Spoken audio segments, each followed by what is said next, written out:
Hi there everybody and welcome back to the Vintage Sewing Machine Garage YouTube channel. We are continuing on with the white brand model 568. I always try to make sure I say brand because someone might hear me say this and think, is this, can he not tell what color this is? This is a lovely 1960s, strong as an ox. And I know this because I've worked on many of these. Some of you who've watched my channel for years have probably gotten an idea of some of my favorite machines because when I find them, I immediately want to restore them because they are just incredible workhorses. So, today I'm going to show you how to reinstall the motor on this white 568. Now, normally, installing a motor is simply you turn it with the pulley facing us, and you bolt it. There's usually one bolt, but not on this machine. This machine has two bolts. Okay, so what? But I don't know if you remember, if you watched an earlier video in this little series on this machine, you will have noted that when I went to pull the motor out, it was tugging. And that means it was telling me something. It would say, "Don't pull on me. You need to do something there, machine guy." So this is the lead cord that connects the motor to the power source, and it's in great shape.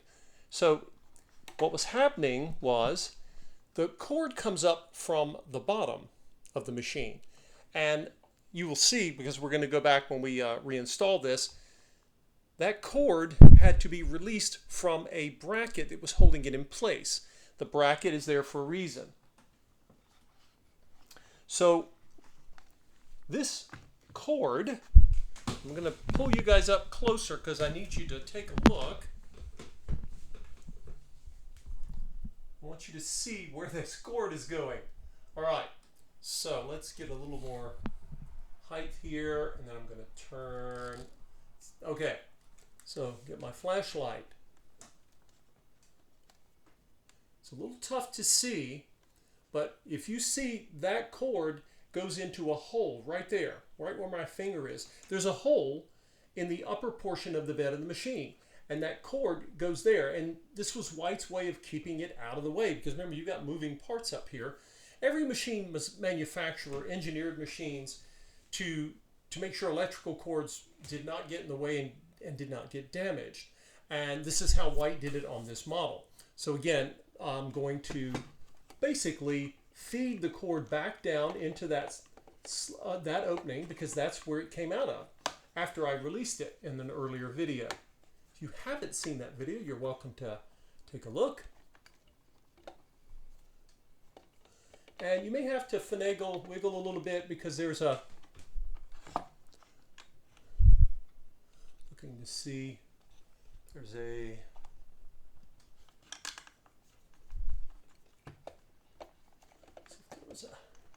something blocking it. Okay, so now if you notice, the motor seems to be happy to go where it needs to go. However, the motor doesn't actually rest here and touch the frame, because if I lower the perspective here for you folks, you will see, in fact, the bracket with the two openings, or the two slots. The holes for the machine, of course, are up here. And so the motor will certainly, it'll be suspended, again, hung here. Now, before I put my bolts in, all of you know that I like to swing our cam down here just a minute. I always like to put, this is again a restorer's trick. This is not your normal, do not do this when you're just oiling your machine. This is not machine oiling for sewing. This is something that should be good for, I don't know, years. Okay, but I wanted to make sure that it had been done. Now, what I'm going to do is I'm going to get my belt out of my way here. So I'm holding the motor up, and then I've got my thumb kind of get that belt out of my way. And I'm just going to hand thread the bolts to make sure that I've started them on the threads properly. Make sure your fingers are not covered in oil or grease when you're anywhere near your belt. Sewing machine belts and motor oil are a bad combination. All right, now I haven't tightened the bolts yet, and that's because I want to make sure that I can easily get my belt around the motor pulley. And there we go. Now, while I'm here, this is a good place to do what we do anytime we're installing a belt or reinstalling a belt, and as is the case here, give us a little bit lower vantage point here so you can see. So again, I want to set the tension, and the best tension for a motor belt, those of you who've seen my videos heard me say this lots of times. So the goal here is to get the motor belt to not slip while being as no tighter than is necessary. An over-tight belt will dramatically shorten the life of your motor. It overstresses the motor and it overstresses the belt. So I just changed my screwdriver tip here. So what am I doing? Remember, just as with the single bolt brackets, which many of the machines have, this one has 2 bolts, but it works the same, right? Notice the bracket slides. And that is where your tension adjustment is. really fancy digital adjustment there, right? All right, so if I come all the way up with the bracket, that's kind of where it was when I put the belt on. So that we know that's too loose. Now I'm going to lower the bracket, and as I do, it begins to increase. You can see the belt flexing, right? I'm increasing the tension. The question is, how much? So I'm going to start here. And because the bracket wants to move when you press on the belt to see how tight it is, I'm going to go ahead and start snugging up the bolts on the bracket.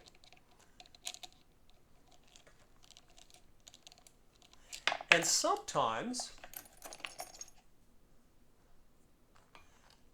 you will see as your bolts tighten on the bracket, I have to be real careful, I don't want to hurt my belt there. You may notice that the belt tightens a little bit or snugs up a bit. That's kind of normal, because what's happening is as the bolts get tighter against the bracket sort of seats itself, and you may notice that, right? So that's why we sometimes have to adjust them. So the belt may look a little loose right now, but I'm going to go ahead and get my bolts snug and then see. Now, right now, I can push in a little more than 1/4 of an inch, and this is total eyeball stuff here, right? So yeah, it turns, you see, it's turning my motor pulley, but once you start putting fabric under the needle and asking that belt to work, that's when you might hear and feel slippage of the belt, because your needle will sort of hop and not work right. So I am going to loosen the bolts, and I'm going to lower the bracket, not all the way, because I don't want it too tight. I'm going to let it, and if your bolts are a little snug, you may have to sort of, push the bracket down a little bit.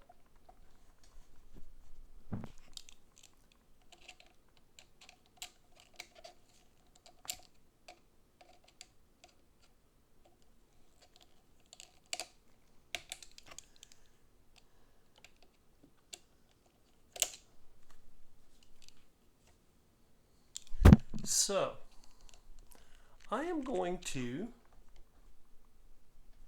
I think I'm going to leave it here for now. I can still come back and adjust it. And the cover, those of you who will remember the cover, this cover can be one of the last things I put on the machine. In fact, I will probably be testing the machine before I put this back on. This cover is purely here for keeping dust out, aesthetics. It has a little grill. I have the bolts for it down in here. So I'm just going to leave that off, because I may need to adjust it further as I begin to test the machine. So there's no point in putting the cover on if I need to go back. Once I'm happy and I've already gone back and double tested the belt, then I'll get the cover on. That'll be one of the later things I do. Okay, so the primary point of this video was not to show you how to adjust the belt, but nothing wrong with never want to miss an opportunity to talk about belts, because it's one of the most common questions I ever get from viewers is, I don't know how to get my belt tightened. And so we have one last thing to check. You all know what that is. I'm going to take my rolled up old towel. First I'm going to get the machine probably in a better position here, because we need to go back and make sure that that cord is where it needs to be. Now I'm going to use my rolled up towel to brace this machine. Okay, so, and well, I say brace it, actually, in order for you and I to see what we're doing, actually, we're going to have two braces. We're going to have one here so my fingers don't get crushed. And what I have just done is I've taken an old pillow and wrapped it in some of the fabric that I use for test stitching, because I don't want this machine rolling onto the floor. These things are so heavy that these cases, it'll toss the case around like a cardboard box. So now we're back to the spot we need to be in. If any of you watched the videos from before, you might remember. Okay, this is what I was looking for. There's a grommet here. I knew that there should be a grommet. This grommet, this basically made of rubber or some plasticized rubber. That grommet is there. Give you a little closer view.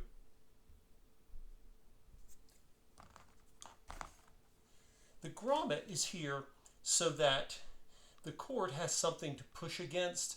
The cord is in great shape, but it's kind of just an extra thing so that you don't have a cord pushing against steel. Now, remember, or do any of you remember, if you saw the earlier video when I took this apart, remember we have two cords. This is very common to the Japanese machines of this period. It has the dual block cord. You have a block with two outlets, one for the motor, one for the light.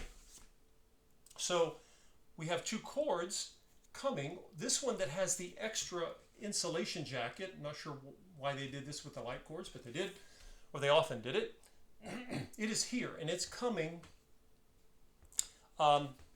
it comes straight down out of the way of the motor, which is a good thing, and it basically comes out here. This, of course, is the motor cord that you saw me pushing down. Now, I'm going to temporarily take the motor cord out of this little slit here. Make sure I don't have it too twisted. I don't know if you remember, this is I don't know if it's a butterfly bracket or what you'd call it, but anyway, it is a bracket that is here to make these cords be still and stay where they need to be, stay put. So I loosened it, but I didn't totally remove it because I didn't really want to move or relocate the light cord. It didn't need to move.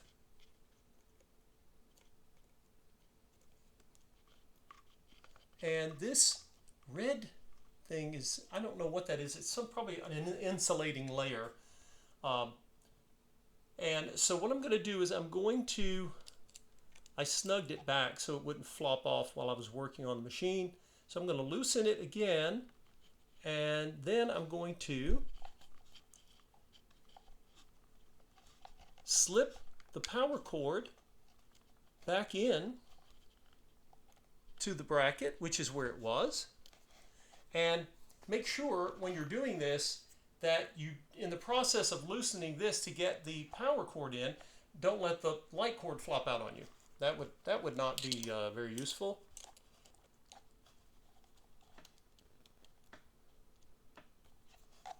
Now, because I have both cords behind this little clip where they need to be, give you a little closer view here of what I've got. So again, this is the motor cord that I have fed through the opening, and then this is the light cord. I loosened this when I first took out the motor lead so I could get it out to get the motor out to inspect the motor. And then I didn't tighten it all the way, but I put this back so I didn't need to move my light cord. It was happy just where it was. And then I loosened the bracket again to get the motor lead cord back under the clip where it needs to be. And then now that both cords are where they need to be, they're both under the bracket, I'm just going to go ahead and get the bracket snugged back where it needs to be. Again, I'm turning it, and now it just said it wants to stop. That's good, right? Not going anywhere. And the whole purpose of this is to kind of keep cords from flopping around. And don't forget, you got all this, all these mechanisms down here that are moving, and we don't want our cords to get tangled. So, one thing to remind you when you are, I'm going to be working on the underside of this machine, yes. But I wanted to show you this. People don't always notice this. Whatever machine setup you've got should have some way for your cords to come out without being smashed. I sometimes see machines, and people have machines for sale, and they've got the machine out of the table or out of a case, and they just rest it right on the cords. Don't do that. Your cords do not appreciate being crushed. So, what am I doing? What am I showing you here? Look there, and you will see an opening. This opening was designed for this purpose. So, this cord here is the light cord. So I'm going to go ahead and pull it. You're not straining it. Just take up any extra slack and pull it this way, because extra cord should live over here. And then I'm going to take my motor lead cord and do the same. And you want to give it, just a tiny bit of slack so it's not overly taut.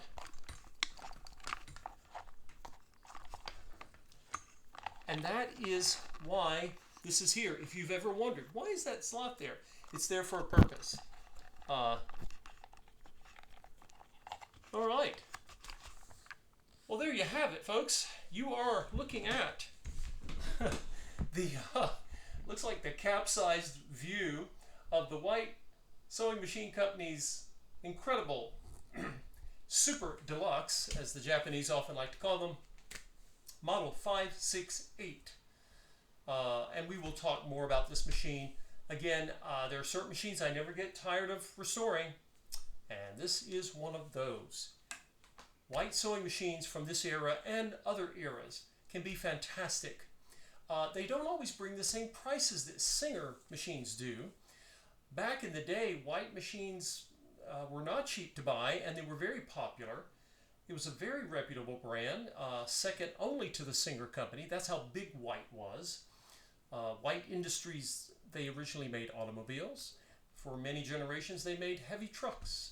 They made appliances, and they made sewing machines. They made other things. It was one of the largest industrial businesses in the state of Ohio, in Cleveland, Ohio, I believe. But we have lots of items left from their existence, and these machines are one of them. So if you own a White sewing machine, you can own it with pride. Don't feel bad that you don't own a Singer or an exotic European brand. They are some of the finest machines ever made, and if I didn't think so, I would not gravitate toward them so as often as I do.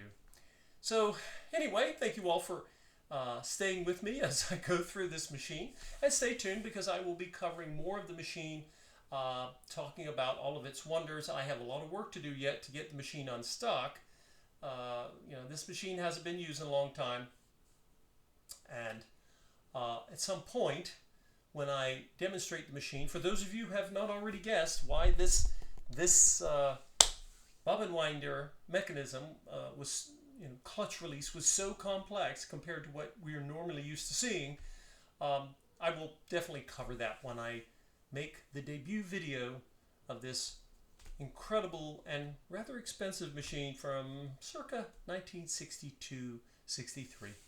Thank you all for watching, and we will see you next time.